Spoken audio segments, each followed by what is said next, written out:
10th +2 முடிச்சுட்டு உயர்கல்வி பெற ஸ்டூடெண்ட்ஸும் அவங்களுடைய பேரண்ட்ஸும் ஒன்று மட்டும் நல்லா புரிஞ்சுக்குங்க. அவங்க சொன்னாங்க இவங்க சொன்னாங்கன்னு உங்கள் உயர்கல்வியை தேர்ந்தெடுத்து படித்தீங்கன்னா நாளைக்கு நீங்கள் வேலை கிடைக்காம கஷ்டப்படும் போது நீங்கள் போய் அவங்கள கேள்வி கேட்க முடியாது. அதனால் உங்கள் உயர்கல்வியை வழக்கமான ஒன்றா படிக்காமல் எதை படித்தா படிக்கும்போதே நல்ல சம்பளம் கௌரவமான வேலை அதுவும் உடனே வேலை தருதோ அப்படிப்பட்ட உயர்கல்வியை தெளிவாக தெரிஞ்சு புரிஞ்சு தேர்ந்தெடுத்து படிங்க. அதாவது இந்த உயர்கல்வியை படிக்கும்போதே மாதம் 20,000 ரூபாய் ஸ்டைஃபண்டு, படித்து முடித்தது லட்சத்தில் சம்பளம். ஒரு துறையில் இல்லை பல துறைகளில் வேலை, அதுவும் சேஃப்டி ஆஃபீஸர் அப்படிங்கிற கௌரவமான வேலை. குறைவான மார்க் எடுத்தால் கூட இதை படிக்கலாம்.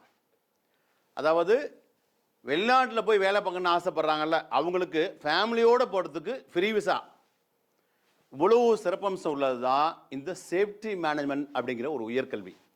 இந்த சேஃப்டி மேனேஜ்மெண்ட் படிப்பை பற்றி நீங்கள் வேணும்னாக்க ஃபாரினில் இருக்கவங்ககிட்ட கேட்டு பாருங்கள். இன்னைக்கு நீங்கள் செலக்ட் பண்ணுற இந்த உயர்கல்வி தான் நாளைக்கு உங்களுக்கு ஒரு உயர்வான வாழ்க்கையை தரும். இப்படி இதை பற்றி இன்னும் டீட்டெயில்ஸ் உங்களுக்கு தெரிஞ்சுக்க ஆசைப்பட்டீங்கன்னாக்க ஃபோன் நம்பரை கான்டாக்ட் பண்ணி நீங்கள் தெளிவாக கேளுங்க.